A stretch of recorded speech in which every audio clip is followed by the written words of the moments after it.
สวัสดีครับสำหรับเอพิโซดนี้ผมจะมาแนะนำสถานที่เที่ยวต่างๆของนิวยอร์กซิตี้ที่ทุกคนสามารถไปเที่ยวได้โดยที่ไม่ต้องเสียเงินครับไปด้วยกันเลยครับ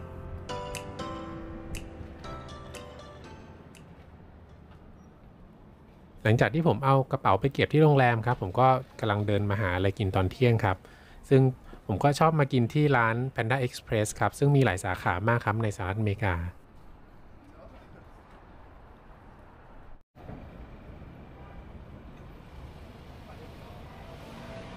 ที่เห็นอยู่ข้างหน้านี้ก็คือ Madison Square Garden ครับเป็นอารีนาใจกลางนิวยอร์กซิตี้ซึ่งก็มีชานชาลาของสถานีเป็นสเตชันอยู่ชั้นใต้ดินครับ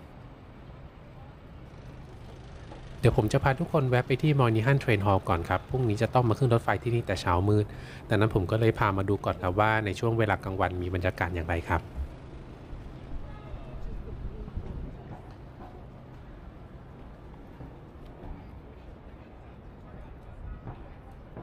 ที่เห็นอยู่ข้างหน้านี้ก็คือ Moynihan Train Hall ครับเป็นอาคารผู้โดยสารของสถานี Penn Station ซึ่งเดิมอาคารนี้เป็นอาคารไปรษณีย์ United States Postal Service มาก่อนครับ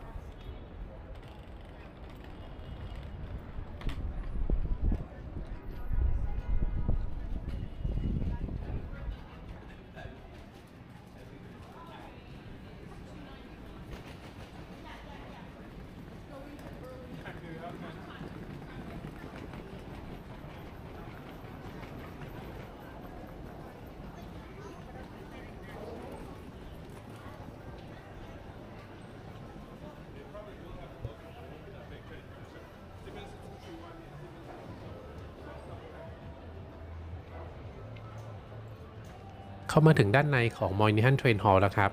ซึ่ง Moynihan Train Hall เนี่ยก็ตั้งชื่อตาม Daniel Patrick Moynihan ครับซึ่งเป็นอดีตสมาชิกวุฒิสภาสหรัฐซึ่งท่านเคยเป็นเด็กขัดรองเท้าในสถานี Penn Station มาก่อนครับซึ่งเป็นสถานี Penn Station เดิมเนี่ยถูกรื้อทิ้งไปแล้วครับแล้วสร้างใหม่เป็น Madison Square Garden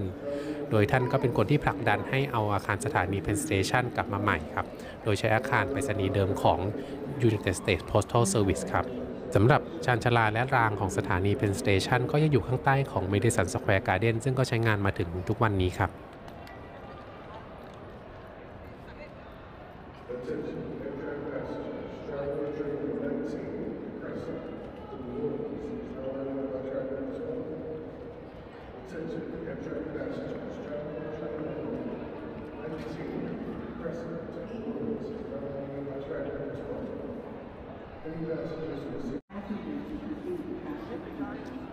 ตรงนี้ก็คือจุดขายตั๋วแล้วก็จุดเช็คอินกระเป๋าครับ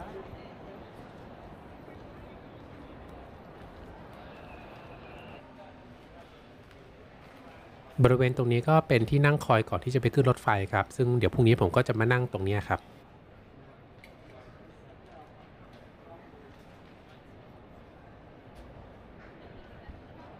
ตรงนี้เป็น Metropolitan Lounge ครับสำหรับผู้โดยสารชั้น1แล้วก็ Sleeper หรือตู้นอนครับซึ่งจริงผมมีสิทธิ์ที่จะใช้บริการครับแต่เสียดายที่พรุ่งนี้ต้องขึ้นรถไฟก่อนเวลาทำการของ Lounge ครับ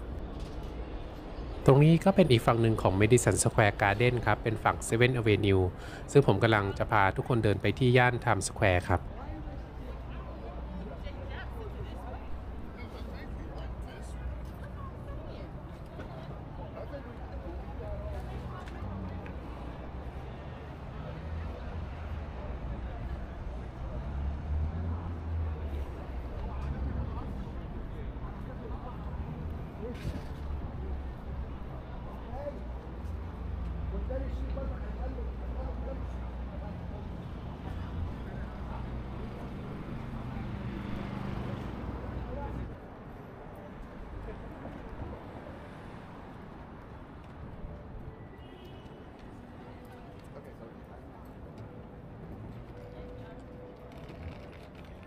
ผมก็เก็บภาพบรรยากาศของนิวยอร์กซิตี้มาให้ดูกันครับนักท่องเที่ยวค่อนข้างเยอะครับ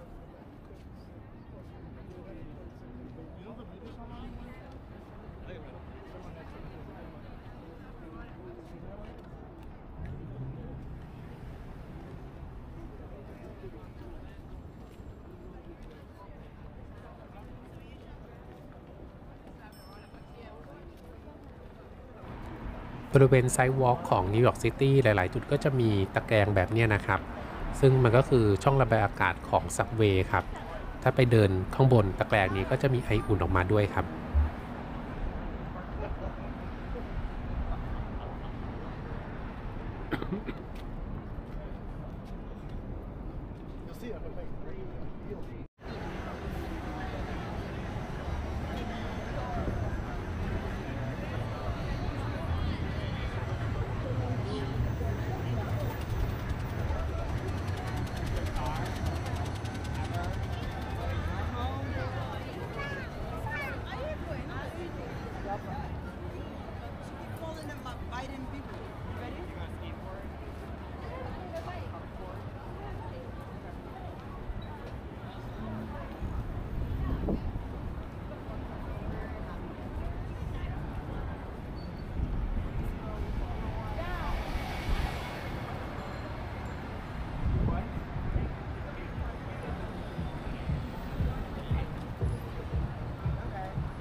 เดินมาถึงไทม์สแควร์แล้วครับ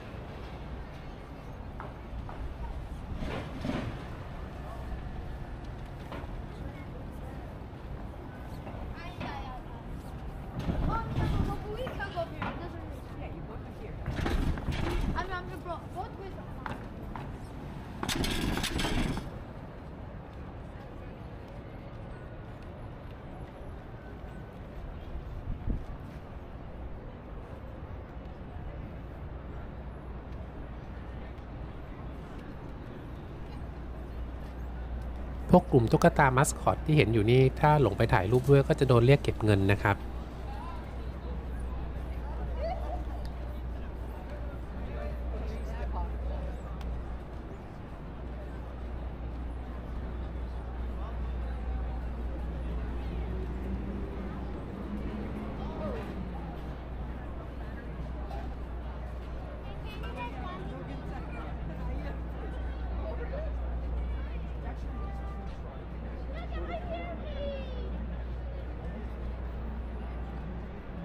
ตรงนี้ก็คือไทม์สแควร์ที่หลายๆคนคงเคยเห็นจากในทีวีที่จะมีการจัดงานเค้าท์ดาวน์ปีใหม่ของทุกปีครับซึ่งปี 2019 ข้ามมาปี 2020 ผมก็แพลนว่าจะมาเค้าท์ดาวน์ที่นี่ครับแต่สุดท้ายก็นอนสมอยู่ที่โรงแรมข้ามคืนเพราะว่าไปตะเวนเที่ยวมาหลายวันครับ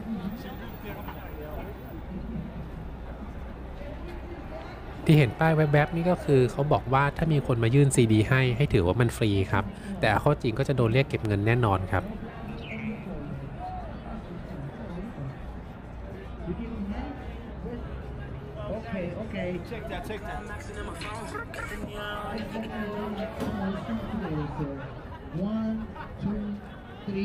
บริเวณนี้ก็มักจะมีคนมาทำการแสดงต่างๆครับหรือก็จะเอานักท่องเที่ยวเข้าไปร่วมแสดงด้วยอย่างมายากลเป็นต้นครับซึ่งเขาก็หวังว่าจะได้ทิปจากคนที่มายืนชมครับ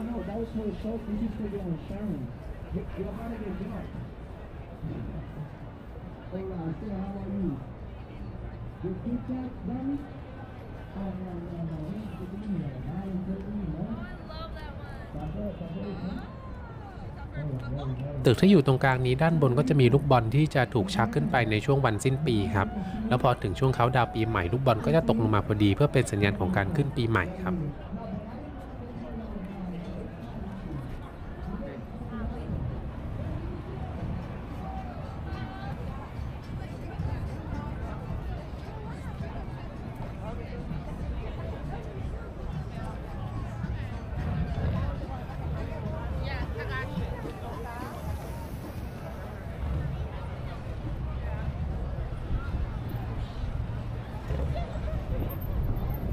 แดดแรงมากครับแต่ลืมหยิบแว่นกันแดดมาด้วย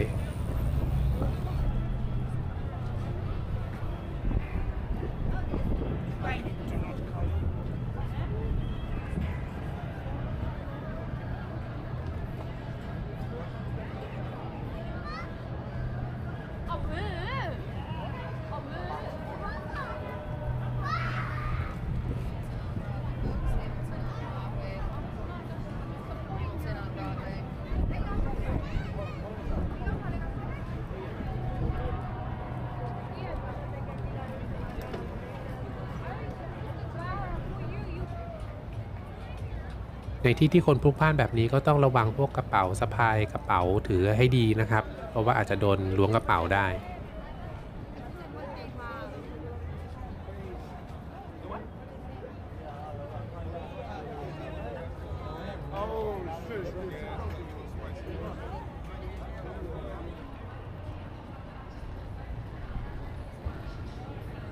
มาถึงสถานีซับเวย์แล้วครับเดี๋ยวผมจะพาทุกคนไปต่อที่ Staten Island Ferry ครับเพื่อที่จะไปดูเทพีเสรีภาพครับ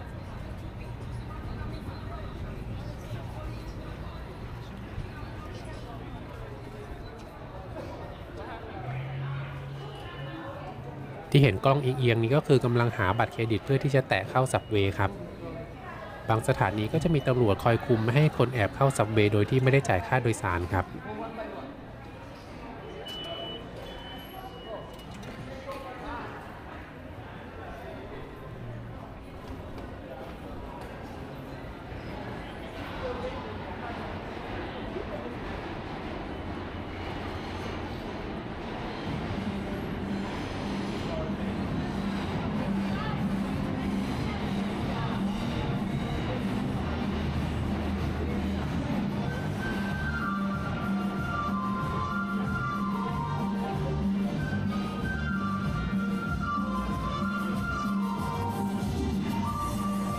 สถานีไทม์สแควร์เป็นสถานีที่ใหญ่ครับมีรถไฟผ่านหลายสายก็ต้องดูป้ายให้ดีๆครับว่าจะต้องใช้ชานชาลาไหน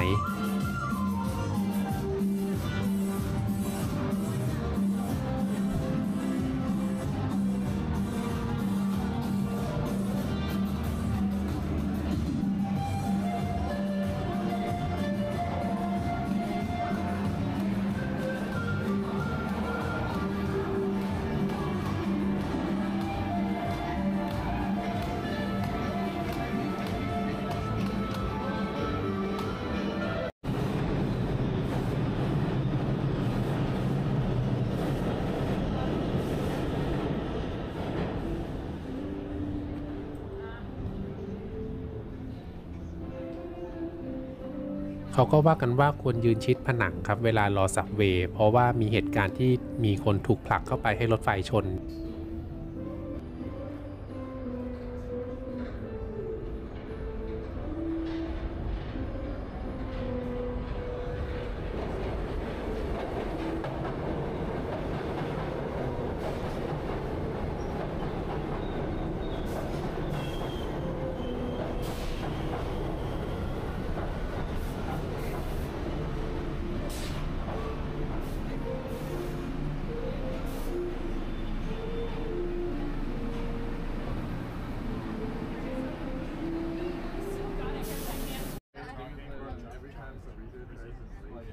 กระบวนนี้ก็ค่อนข้างแน่นครับแล้วก็เป็นรถไฟที่เก่าด้วยก็เลยอาจจะไม่มีป้ายบอกครับว่าอยู่สถานีไหนแล้วก็สถานีต่อไปเป็นสถานีอะไรก็จะต้องใช้ฟังประกาศเอาครับ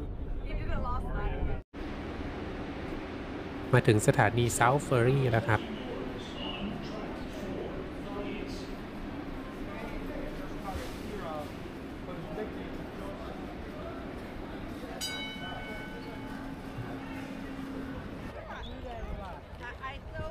พอขึ้นมาจากสถานี South Ferry ก็จะเจอ Staten Island Ferry Terminal ครับ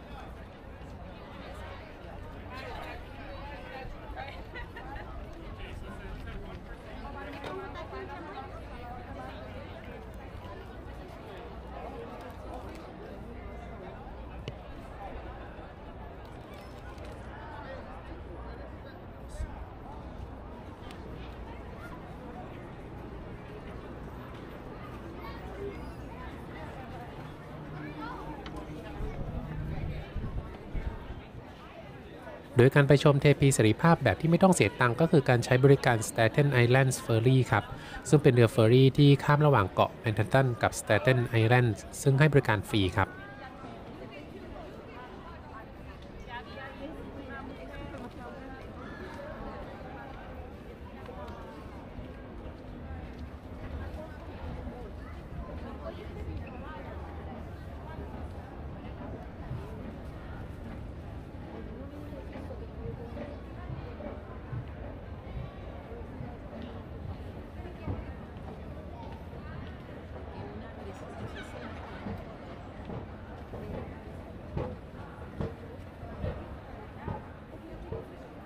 จะมีบอร์ดบอกตารางเวลารอบเรืออยู่ครับซึ่งในช่วงที่มาเนี่ยก็เรือจะออกทุกๆ30นาทีครับ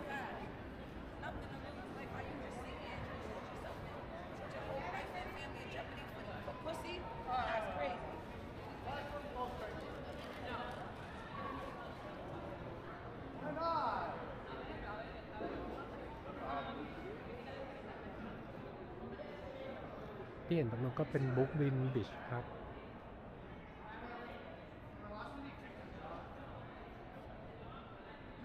ข้างๆกันน่าจะเป็นอาคารท่าเรือเฟอร์รี่หลังเก่านะครับ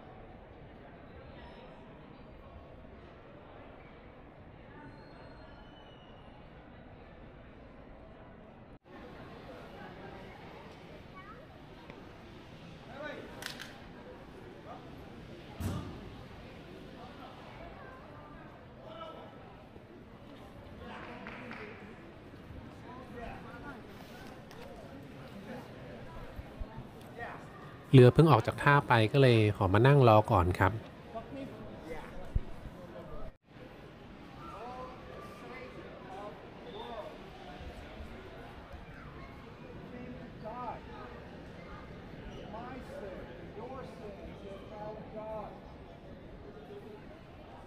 พอใกล้เวลาที่เรือจะออกรอบถัดไปก็ไปยืนคอยที่ประตูครับไม่ได้มีคิวอะไรครับทุกคนก็จะมายืนมุงกันที่หน้าประตู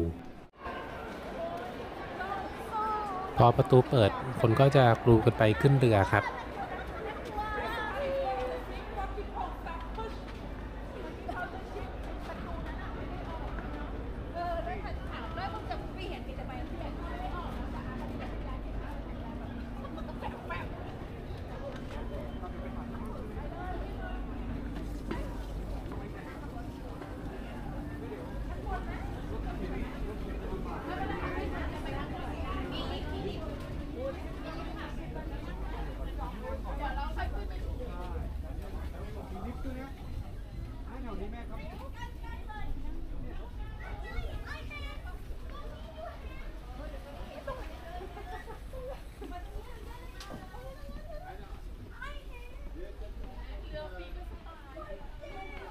ถึงแม้จะเป็นเรือที่ให้บริการฟรีแต่ก็สะอาดดีครับแล้วก็มีห้องน้ำให้บริการด้วย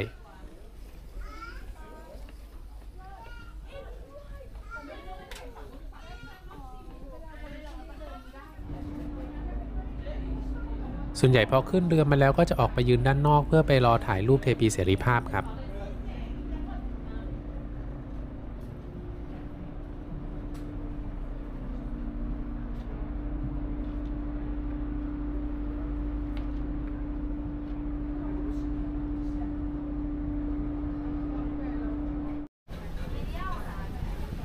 พอเรือออกมาได้สักแป๊บหนึ่งก็จะพบกับวิวของเกาะแมนฮัตตันครับ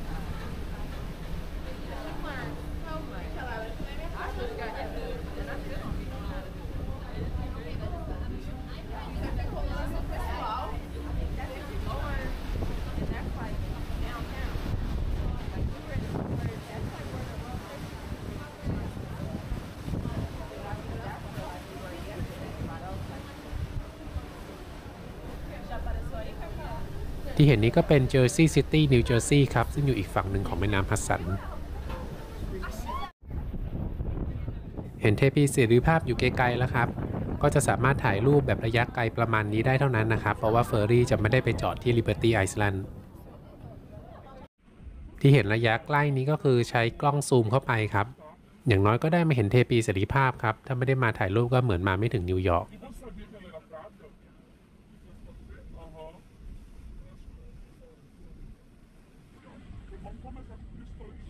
จริงๆแล้วเทพีเสรีภาพเป็นของขวัญของประเทศฝรั่งเศสที่มอบให้กับประเทศสหรัฐอเมริกาครับเนื่องในโอกาสฉลองครบรอบ100 ปีของเสรีภาพของอเมริกาจากประเทศอังกฤษ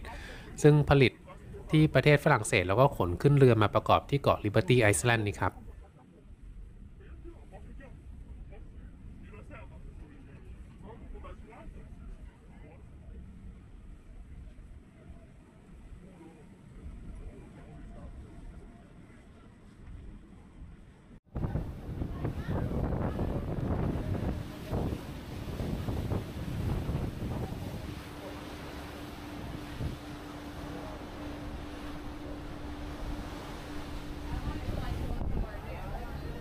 เดี๋ยวเดินไปดูวิวท้ายเรือกันครับ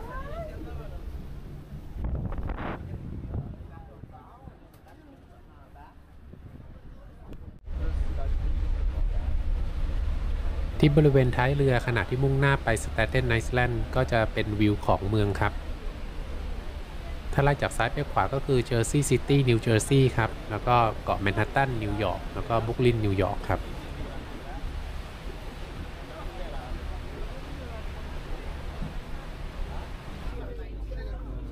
เมื่อเรือเทียบท่าที่สแตเทนไอซ์แลนด์แล้วทุกคนก็ต้องออกจากเรือครับ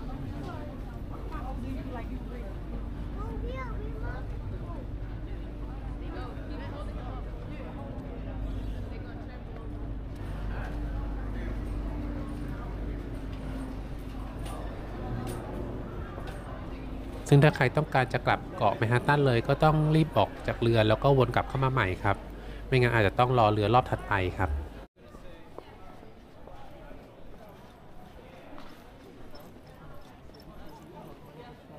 ตอนนี้ก็ขึ้นเรือกลับเกาะแมนฮัตตันครับซึ่งก็เป็นเรืออีกลำหนึ่งครับ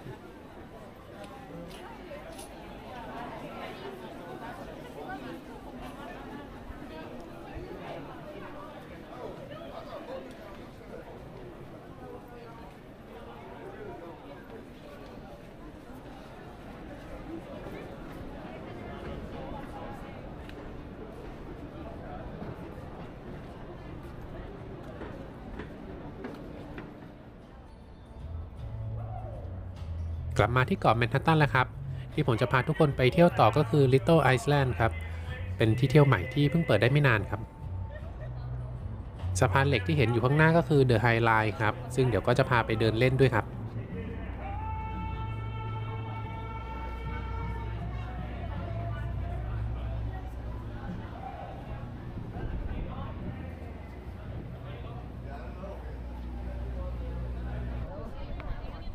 เดี๋ยวข้ามถนนไป Little Iceland ก่อนครับ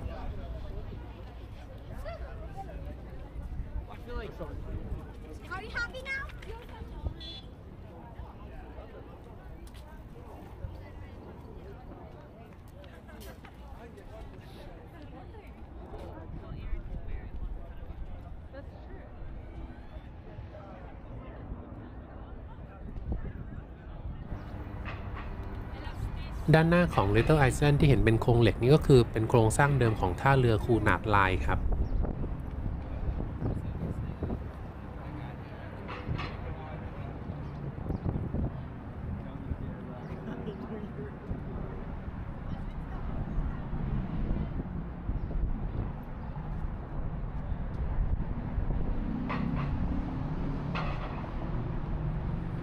สำหรับชื่อเต็มของ Little Iceland ก็คือ The Little Iceland at Pier 55 ครับซึ่งเป็นแลนด์มาร์คแห่งใหม่ของนิวยอร์กซิตี้เป็นเกาะแมนเมดริมแม่น้ำฮัดสันครับซึ่งตั้งอยู่ระหว่างเพียร์ 54 กับเพียร์ 55 ครับโครงสร้างเป็นเสาทรงต้นทิวลิป 132 ต้นครับบนเกาะก็เป็นสวนหย่อมแล้วก็ลานการแสดงกลางแจ้งครับแต่จริงๆแล้วเกาะ Little Iceland เนี่ยจะอยู่มาทางเพียร์ 54 มากกว่าครับซึ่งเดิมเพียร์ 54 เนี่ย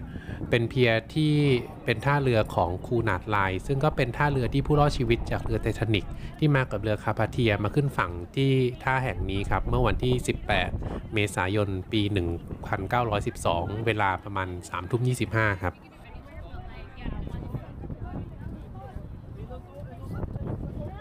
ช่วงเย็นก็จะมีคนมาเที่ยวที่เกาะ Little Iceland นี่เยอะมากครับ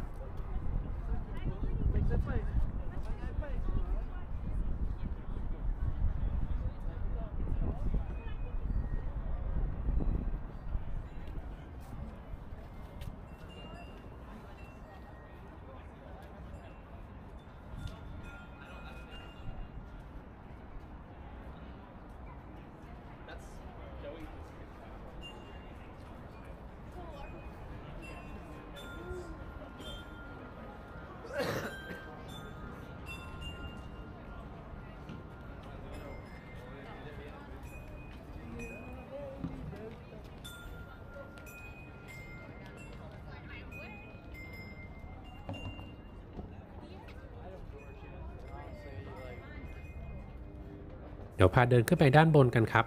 โครงสร้างข้างล่างจะมีทั้งสูงและต่ำด้านบนก็เลยจะเป็นเหมือนเป็นเนินขึ้นไปครับ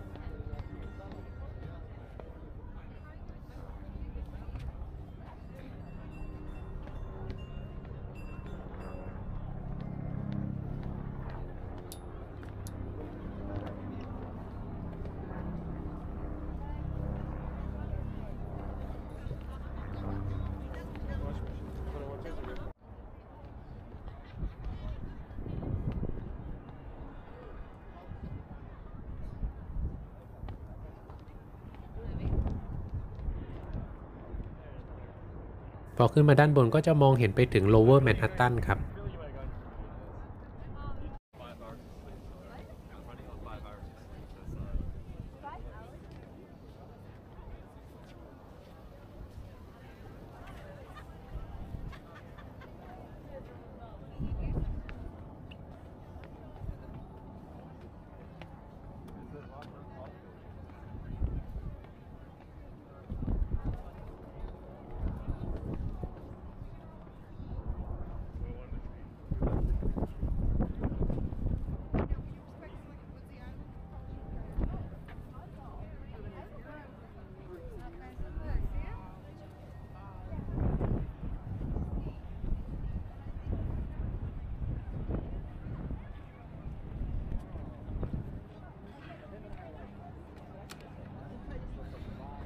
ด้านล่างก็จะเป็นลานจัดกิจกรรมครับ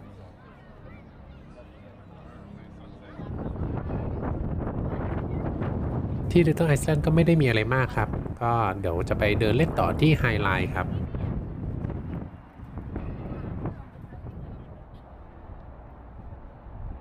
ขึ้นมาด้านบนของ The High Line แล้วครับเดิมโครงสร้างเหล็กของ The High Line เคยเป็นทางรถไฟมาก่อนครับพอยุติการใช้งานก็ปล่อยทิ้งร้างมานานจนมีแนวคิดที่จะนำมาทำเป็นสวนลอยฟ้านี้ขึ้นมาครับ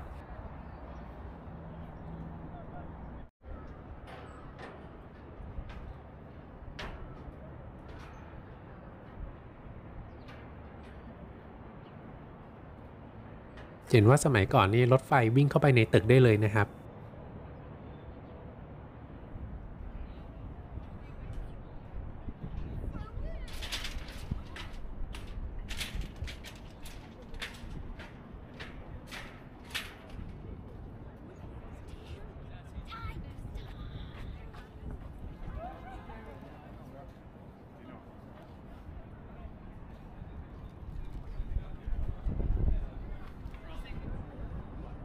สำหรับตรงนี้ก็เหมือนเป็นที่นั่งเล่นหรือก็เป็นลานกิจกรรมอะไรสักอย่างนะฮะ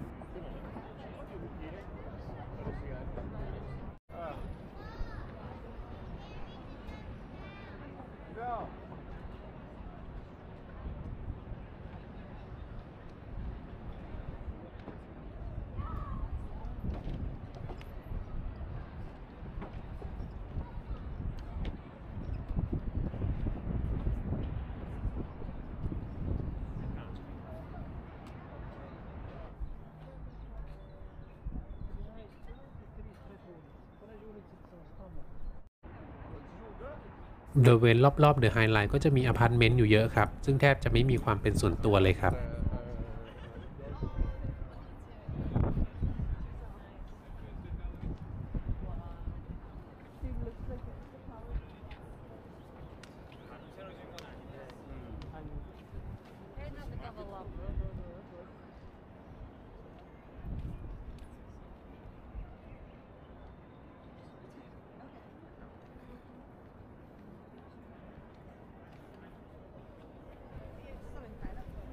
หลังจากที่บินมาถึงนิวยอร์กแล้วก็เดินมาทั้งวันหน้าตาตอนนี้ก็เลยดูเพลียมากเลยครับ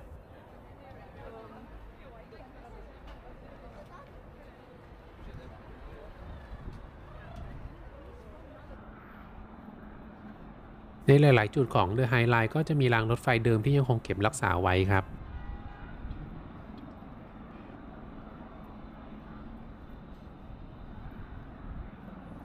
ซึ่งตอนนี้ก็เดินมาถึงฮัสสันยาร์ดแล้วครับซึ่งที่เรียกฮัสสันยาร์ดก็เพราะว่าเป็นยาร์ดหรือย่ารถไฟริมแม่น้ำฮัสสันครับ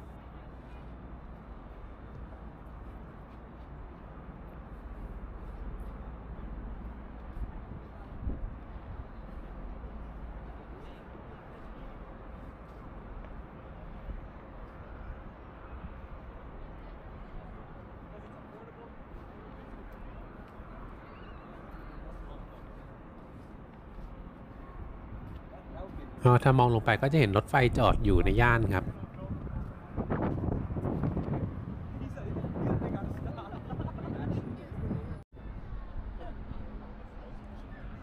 กำลังเดินออกจากเดอะไฮไลท์แล้วครับ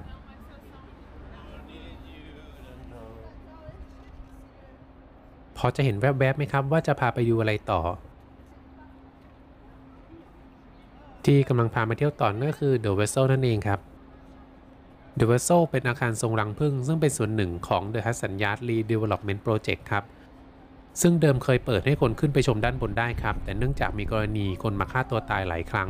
และพยายามแก้ไขด้วยการไม่อนุญาตให้ขึ้นคนเดียวแต่ก็ไม่ได้ผลครับในที่สุดจึงปิดการขึ้นไปชมด้านบนอย่างไม่มีกำหนดครับสำหรับผมยังมีความโชคดีอยู่ครับที่เมื่อปี 2019 ผมมีโอกาสได้ขึ้นไปชมด้านบนแบบไม่เสียเงินด้วยครับจึงขอเอาภาพบรรยากาศมาให้ชมกันครับขึ้นไปด้านบนด้วยกันเลยครับ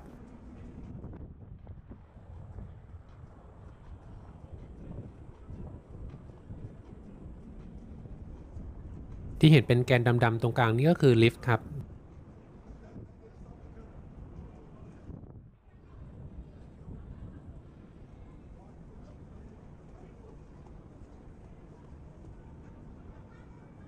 พาเดินขึ้นไปครับอาจจะใช้เวลานิดนึงนะครับแต่อยากให้เห็นบรรยากาศของการเดินขึ้นไปครับ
อีกนิดนึงจะถึงชั้นบนสุดแล้วครับ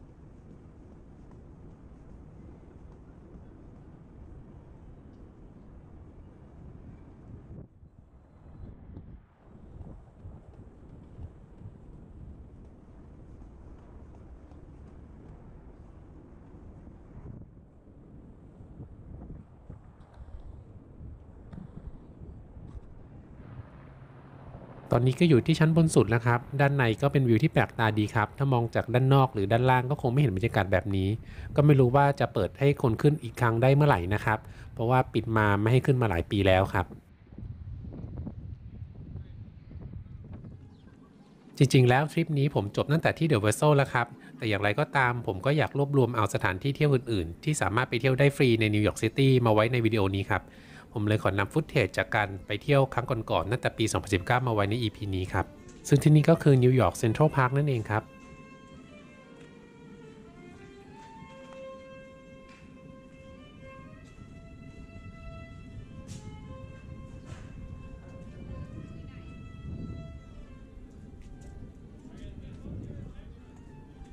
Yeah, but sometimes you don't know what to do with your hands. In the pocket is a good idea. Can you move a little bit to your right? Like right there. Yeah, perfect.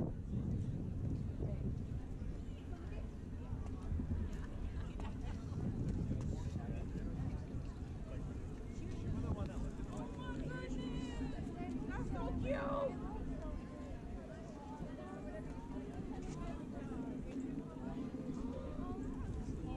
Hey, Carl, a couple hockey players came up and photoshopped stuff the other day. ภาพบรรยากาศนี้ก็เป็นในช่วงเดือนเมษาปี 2019 ครับ Y'all want to do a little boat excursion?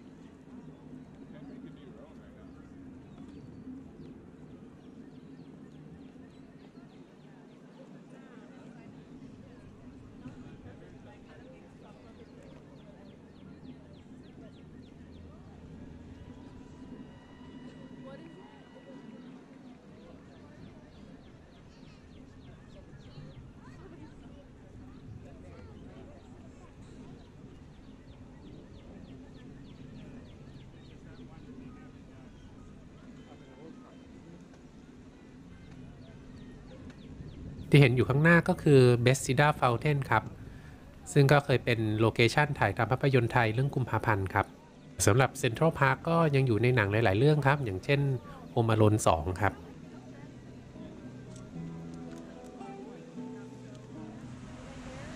ที่ต่อไปก็คือ 9/11 Memorial หรือ Ground Zero ครับซึ่งที่นี่ก็จะมีบ่อน้ำอยู่2บ่อครับซึ่งเคยเป็นที่ตั้งของตึกแฝด World Trade Center ครับปัจจุบันก็กลายมาเป็น 9/11 Memorial แล้วครับ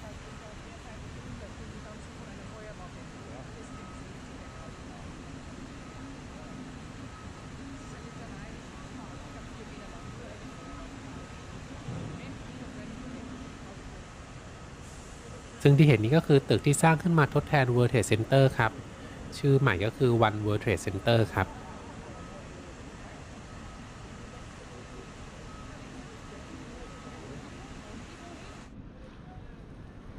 ใกล้ๆกันก็คือ World Trade Center Station ครับเป็นอาคารที่สร้างขึ้นมาใหม่หลังเหตุการณ์ 9/11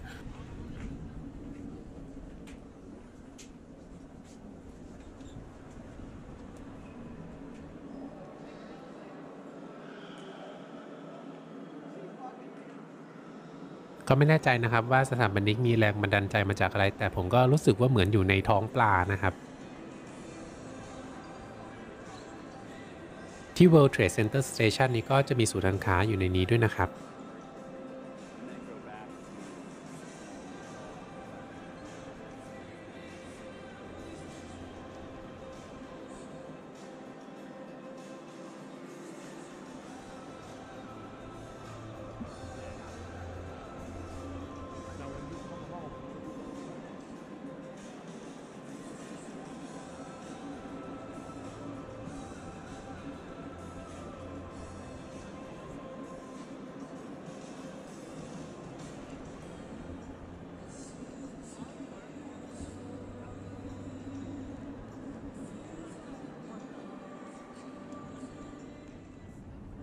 ข้ามมาที่ฝั่งบรุกลินนิดนึงครับมาจุดที่หลายคนต้องมาถ่ายรูปนั่นก็คือ The Dumbo ครับซึ่ง Dumbo ย่อมาจาก Down Under the Manhattan Bridge Overpass ครับซึ่งวิวที่เห็นก็จะเป็นเสาของสะพาน Manhattan Bridge แต่ที่มีความพิเศษก็คือจะเห็น Empire State อยู่ตรงกลางเสาสะพานนั่นเองครับสำหรับการข้ามมาฝั่งบรุกลินจะขึ้นซับเวย์มาเลยก็ได้ครับหรือจะเดินข้ามสะพานบรุกลินบริดจ์มาก็ได้ที่เห็นนี้ก็เป็นวิวในขาที่เดินจากแมนฮัตตันไปบรุกลินครับส่วนนี้ก็จะเป็นขาจากบรุกลินไปแมนฮัตตันครับก็จะได้แบ็กกราวด์เป็นตึกบนเกาะแมนฮัตตันครับ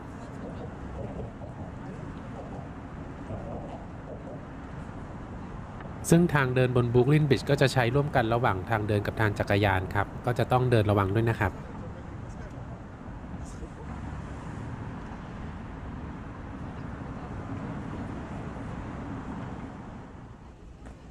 และที่สุดท้ายที่จะพามาในวันนี้นั่นก็คือ The Flatiron Building ครับ